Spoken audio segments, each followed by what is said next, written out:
Eve, querida, compañeros periodistas, más allá de que sean o no compañeros, nosotros decimos compañeros porque compartimos el pan y aparte por nuestra huella psíquica de la militancia, pero esta es una linda facultad de periodismo, junto con la de La Plata. Ahí está Alejandro Verano, de quien somos grandes amigos y fue decano de esa facultad.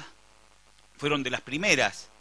Había escuelas de periodismo, pero no había universidad ni facultades de periodismo. Y después de comunicación social.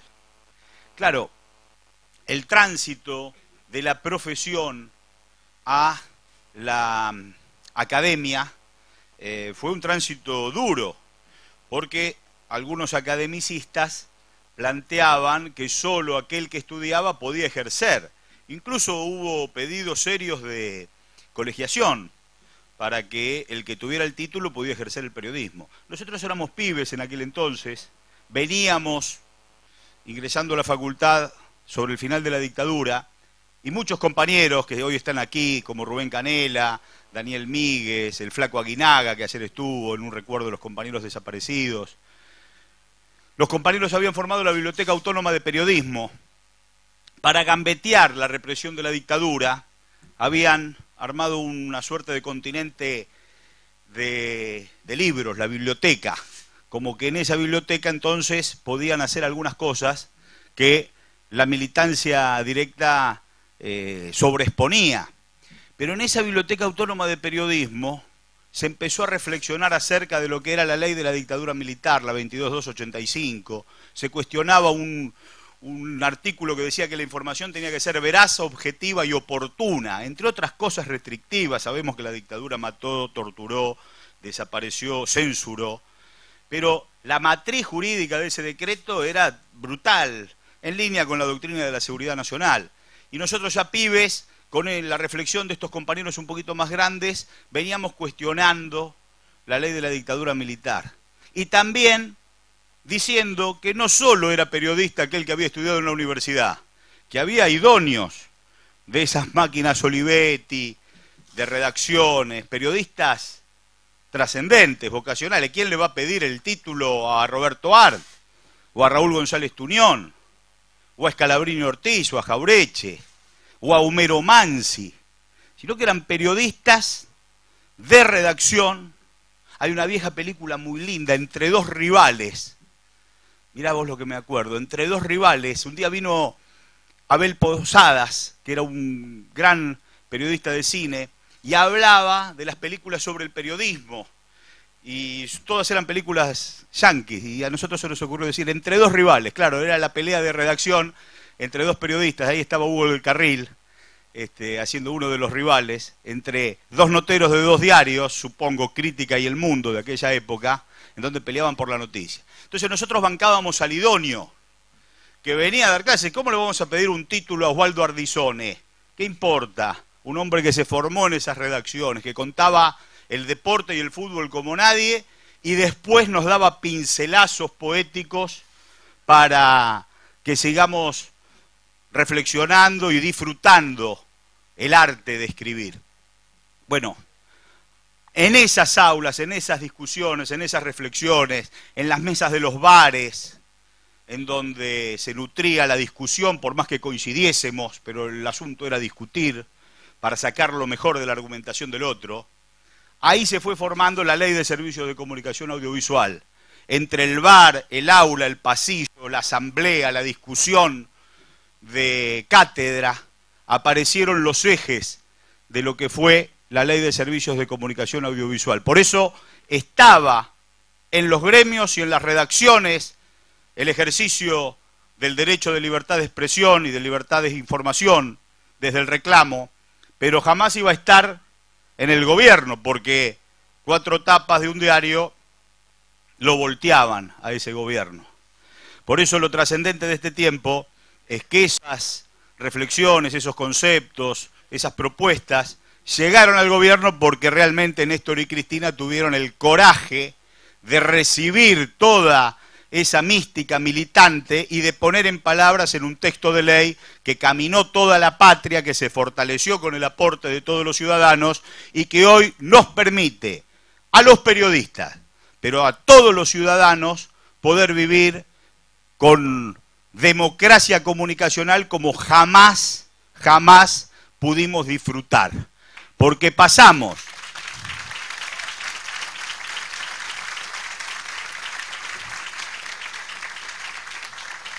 digo, jamás pudimos disfrutar porque veníamos de los tiempos de la dictadura, por supuesto. Entonces el Estado era el que reprimía.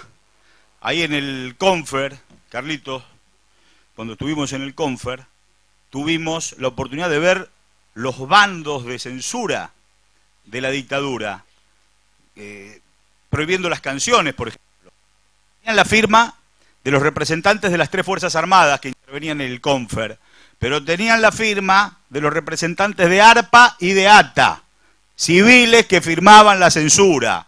Y ahí estaba, desde Cacho Castaña hasta Citarrosa, todos, porque no se podían escuchar las canciones.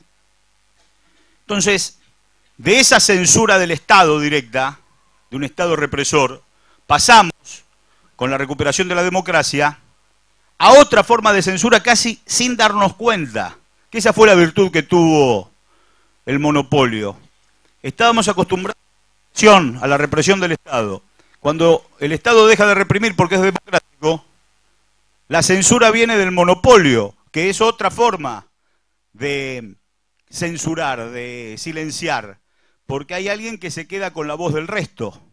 Y convivimos con esa forma de censura 27 años, hasta que salimos todos a la calle porque el Ejecutivo tuvo la valentía, el coraje de Cristina de enviar ese proyecto de ley y salimos a la calle a discutirlo. Entonces, cuando llegó al Congreso, la presión de los grupos concentrados tenía una suerte de red fortalecida por la conciencia y la organización de cientos y cientos de ciudadanos que respaldaban a esos diputados y senadores para que ese vector de parálisis que daba el monopolio tuviera su respuesta. Y por eso pudimos discutir la ley y hoy tenemos ley, estamos en los umbrales de vivir en la Argentina de la democracia comunicacional, cuando termine el procedimiento administrativo para la adecuación de los grupos concentrados.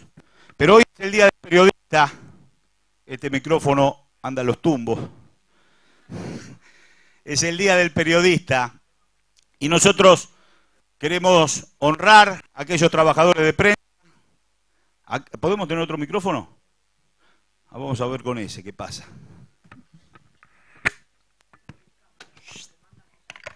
Hola, ahí estamos mejor. Podemos honrar a los trabajadores de prensa que siguen resistiendo, que siguen opinando, que siguen comprometiéndose. Me tocó de pibe ingresar a la cátedra de política de los medios de comunicación como ayudante en esta facultad.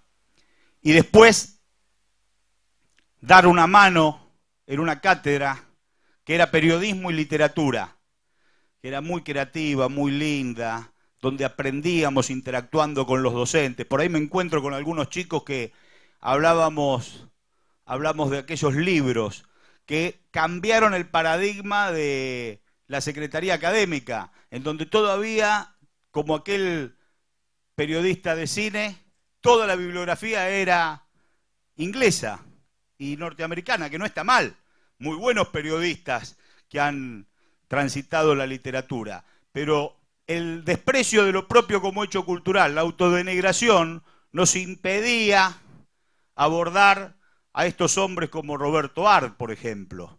Y ahí leíamos en las aguafuertes artlianas la sugerencia de los baños de multitud, cómo rompió el paradigma de la estigmatización de ese periodista aislado solo en una redacción como si fuera un científico, con esta propuesta artliana de decir que lo mejor se da en las multitudes y que todos los profesionales tenemos que darnos esos baños de multitud advirtiendo. O también, por supuesto, recuperábamos a Osvaldo Soriano, artistas locos y criminales también fue un gran disparador en la literatura. O Carlos de la Púa, La Crencha Engrasada de Carlos de la Púa, un periodista de policiales maravilloso y aparte un poeta.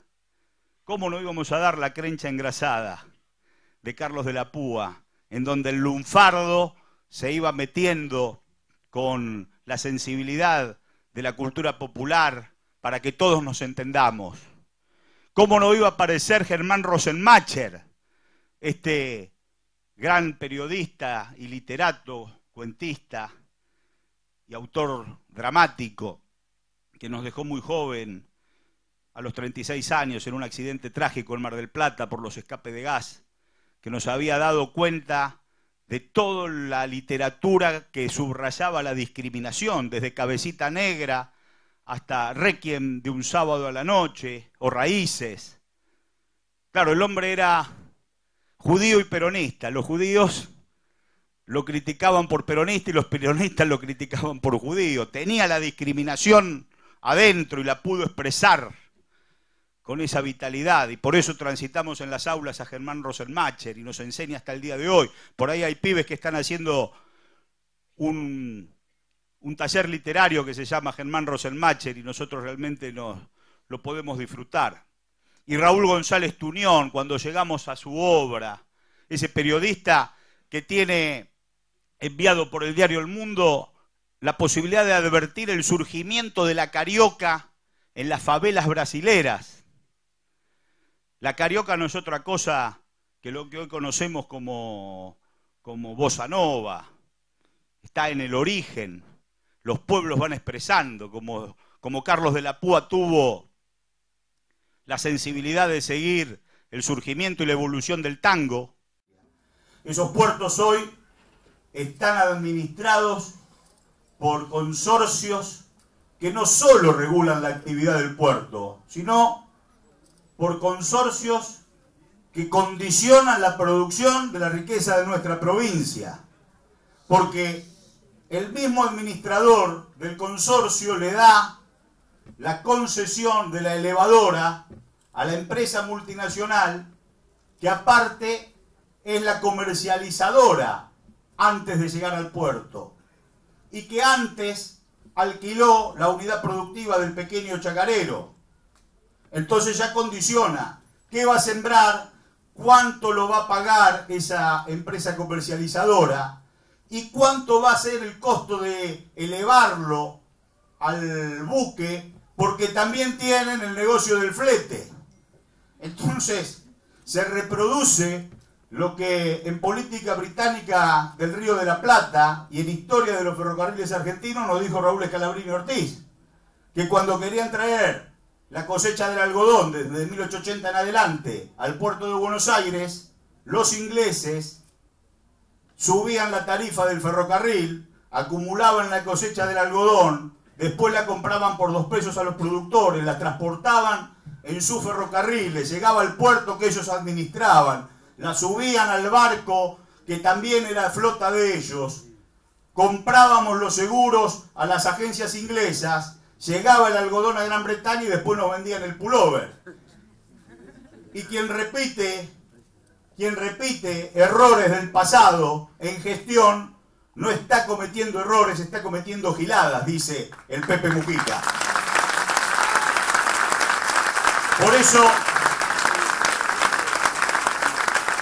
eso estamos proponiendo un cambio en la matriz productiva de nuestra provincia, con vínculo, con rol del Estado, ayudando a esos pequeños y medianos productores, con los fondos rotatorios de nuestro Banco Provincia, para que accedan al fertilizante y también accedan al gasoil, para que puedan diversificar la siembra, no solamente la soja, ahí nosotros también necesitamos girasol, trigo, maíz, diversificar la producción con el auxilio del Estado y también asociarse en una empresa comercializadora en términos de mercado, pequeños productores, provincia de Buenos Aires, para que la venta no la hagan aquellos que tienen toda la cadena del negocio, quedándose con la crema de las ganancias del excedente, para que no sea la multinacional argentina la que le venda a la multinacional china espejo de esta misma empresa, y que esa multinacional china le venda a los chinos, quedándose con un 15-20% por encima de lo que hoy podría estar en el bolsillo de los productores, en el bolsillo de los trabajadores y en el bolsillo de la provincia de Buenos Aires. Por eso, recuperar el control estratégico de los puertos, fomentar la reserva de carga para aquellos marineros como los de Siltigen, que venían a los bodegones de puerto a disfrutar su estadía en la tierra, tengan el trabajo registrado, que las empresas argentinas tributen en la Argentina y registren el trabajo de esos marineros que a veces llegan con buques de otras banderas, que tributan en otras naciones y que explotan a los ciudadanos que cuando llegan a los puertos muchas veces se quieren quedar porque no quieren volver a la degradación de trabajar 24 por 24 sin ningún tipo de justicia social. El mundo anda a los tumbos, pero acá pasó el peronismo y acá estuvo Néstor y Cristina y los trabajadores son con justicia social.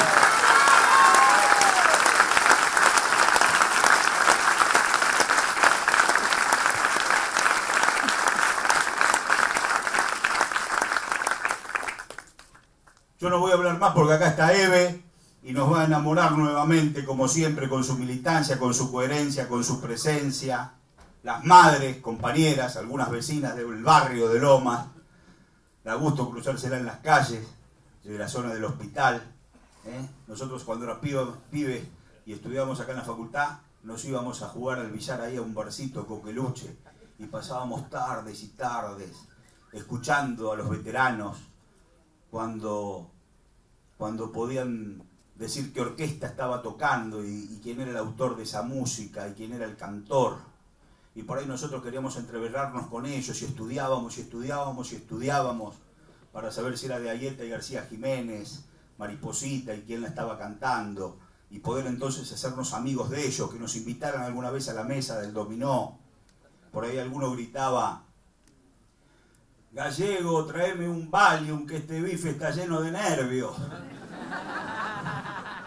Y nosotros lo recuperábamos como separador en las radios de baja potencia, ahí con Gustavo Gordillo y con nuestro querido entrañable Negrito González.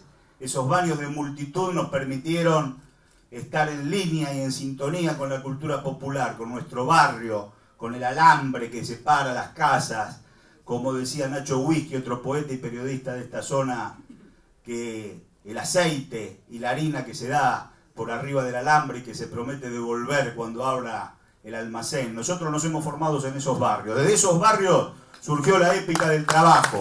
Y de la épica del trabajo, la lucha por la justicia social. De esos barrios surgieron los militantes que defienden el proyecto. De esos barrios que vivieron la tragedia de los 90, surge la épica de defender a nuestra presidenta y de defender el proyecto político que lidera Cristina, que arrancó con una patria en el fondo del mar, que la puso en el asfalto, pero que tiene una dirección de industrial y de producción y de valor agregado para 100 años de Argentina para todos. La escuchamos a Eve, la amamos a Eve en el dolor que se transformó en amor y el amor se transformó en lucha. Está todo nuestro ejemplo. Este proyecto tiene el pañuelo blanco en la cabeza y con el pañuelo blanco en la cabeza no se puede hacer cualquier cosa, se tiene que hacer lo que se debe hacer. Un abrazo a todos los periodistas, un abrazo a todos los estudiantes de periodismo, a comprometernos con la patria, a comprometernos con América Latina.